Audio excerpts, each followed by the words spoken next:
నీకు ఇష్టం లేదనడం తప్పు కాదా? వాళ్ళ మనసు కష్టపెడతావా? నా సంతోషం కోసం నన్ను పెంచి పెద్దదాన్ని చేసిన మా తాతయ్య బామ్మని వదిలి నేనెక్కడికి వెళ్ళను. దయచేసి నన్నెవరూ కంట్రోల్ చేయకండి. అది నీ ఒపీనియన్ పవిత్ర. నిన్నెవరూ బలవంతం చేయరు. నీకెలా అనిపిస్తే అలా చెయ్యి. కాకపోతే ఇప్పుడు నువ్వున్న సిచ్యువేషన్స్లో కొంచెం ప్లేస్ చేంజ్ అయితే నీకు మంచిదని చిన్న సలహా చెప్పాలనిపించింది, చెప్పానంతే. ఇక్కడుండాలో ముంబై వెళ్లాలో నిర్ణయం నీదే. నాకైతే నువ్వు కొన్ని రోజులు ముంబై వెళ్ళటమే మంచిదనిపిస్తోంది. మీ అభిమానానికి చాలా థ్యాంక్స్ అంకుల్. నాకొకవేళ వెళ్ళాలనిపిస్తే ముందు మీకే చెప్తాను.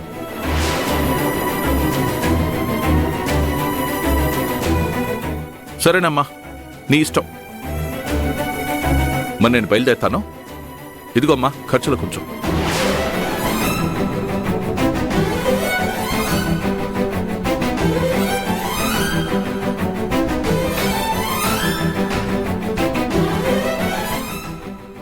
నాకు అవసరం లేదంకుల్. ఏం అడిగినా తెచ్చిపెట్టే తాతయ్య బామ్మ ఉండగా నాకు వేరే ఖర్చులే ఉంటాయి చెప్పండి. అదేంటమ్మా, నేను మీ మామయ్య ఫ్రెండ్ని. అదే మీ మామయ్య ఇస్తే వద్దంటావో చెప్పు. తీసుకోమ్మా. అవసరానికి మించిన డబ్బు అనర్థాలు తీసుకొస్తుంది అంకుల్. మా మామయ్య ఇచ్చినా ఇప్పుడు నాకు డబ్బు అవసరం లేదు కాబట్టి నేను వద్దనే అంటాను.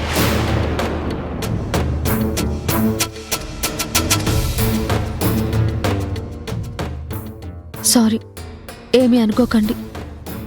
ఓకే అమ్మా. మరి నేను వెళ్ళొస్తాను. ఇంత దూరం వచ్చారుగా బాబు, భోంచేసి వెళ్ళండి. ఇంకోసారి వచ్చినప్పుడు తింటాలేమ్మా. వస్తాను.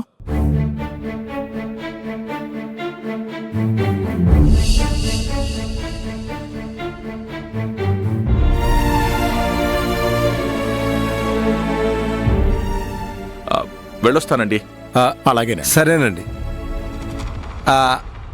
నేను సాగనంపి వస్తాను.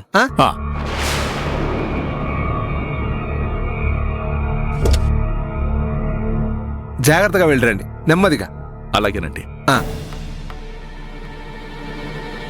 శివయ్య గారు, నేను మీతో కొంచెం పర్సనల్గా మాట్లాడాలి. ఊరి బయట వెయిట్ చేస్తూ ఉంటాను. వచ్చి కలవగలరా? అంటే అది సరే, వస్తానులేండి. మీరు వెళ్ళండి. సరే, వచ్చేయండి.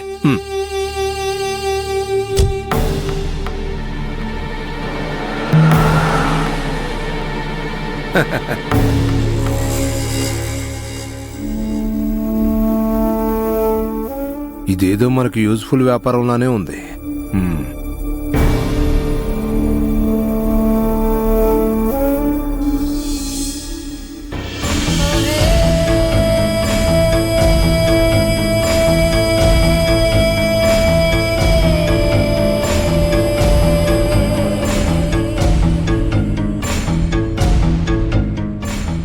ఏడి ఇతను ఇంకా రాలేదు.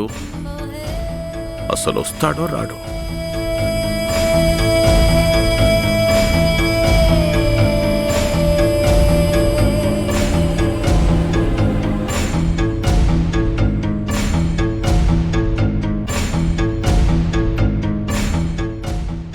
అమ్మయ్య, వస్తున్నాడు. నమస్కారం అండి. నమస్కారం అండి. నమస్కారం. నన్ను ఎందుకు రమ్మన్నారు? నాతో పర్సనల్గా ఏం మాట్లాడాలి? మీరేమనుకోనంటే కొంచెం ఓపెన్గా మాట్లాడుకుందాం. మందంతా ఓపెనే సార్. చెప్పండి, మీరు ఏం మాట్లాడాలనుకున్నారో చెప్పండి.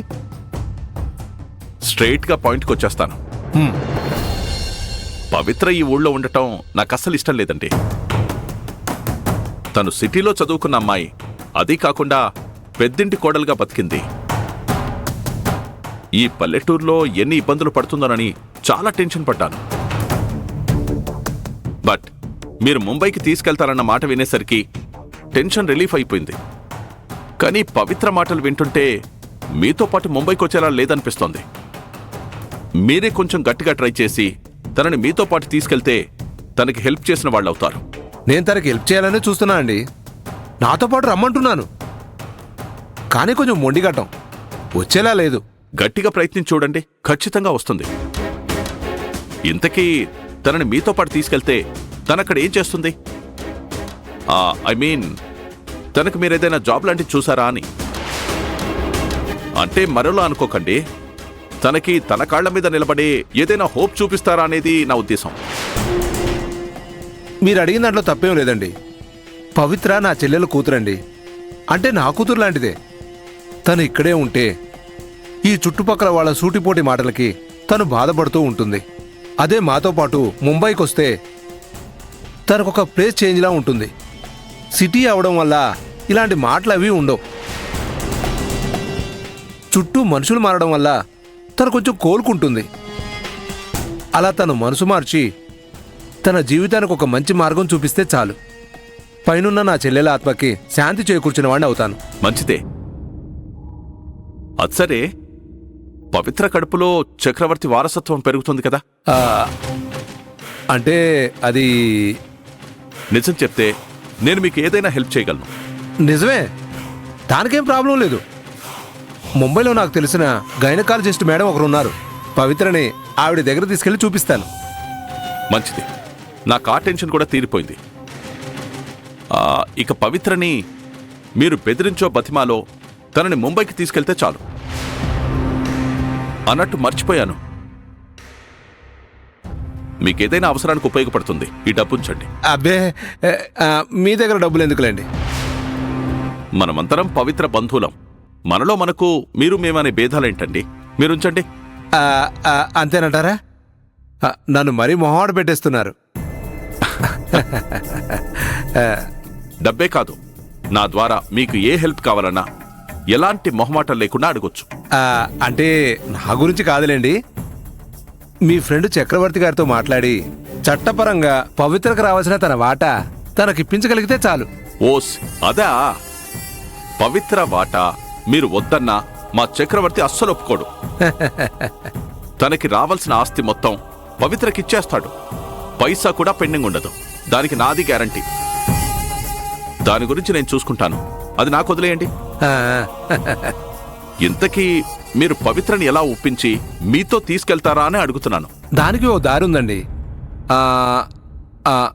అదిగో అక్కడున్నారు చూడండి ఊరు పెద్దలు. వాళ్ళకి పవిత్రకి మధ్య ఊరు కట్టుబాట్లని ఒక పెద్ద యుద్ధమే జరుగుతుంది. ఓ, వాళ్ళని ఈ ఊరిని ఉపయోగించుకొని పవిత్రని ఎలాగైనా మా వెంట తీసుకెళ్తాను.